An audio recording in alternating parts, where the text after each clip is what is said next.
pa dito? Guys. Sample. Dice. Pwedeng dice. Very good. Okay? So, alam, mahirap yung drawing yung dice. Okay, ano natin? Dice.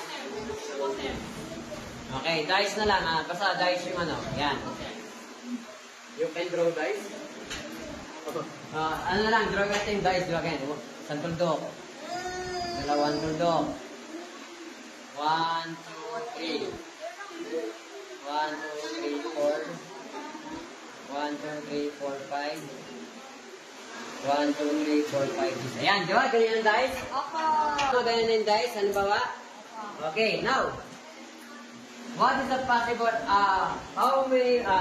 what is the total number of possible outcomes? 36. 36. Ilan? 36. Hindi. 6. 6 lang. 6 lang yan. 6 lang yun eh.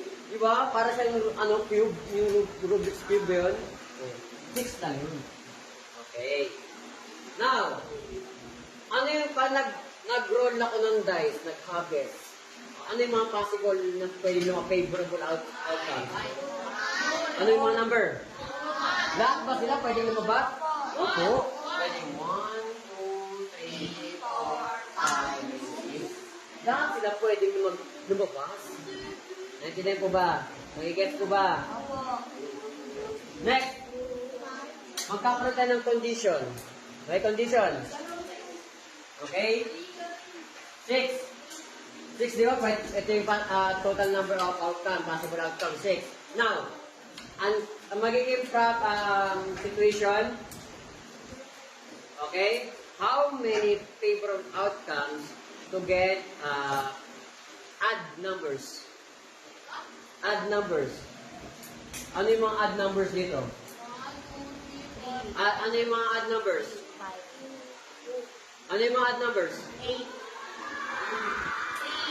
3, 5. 5. Odd numbers? 1. Very good. Check. Check. Check. Ilan ang possible outcome? Makuha. 3. Very good. 3. Oh, ito yan yung odd. Number.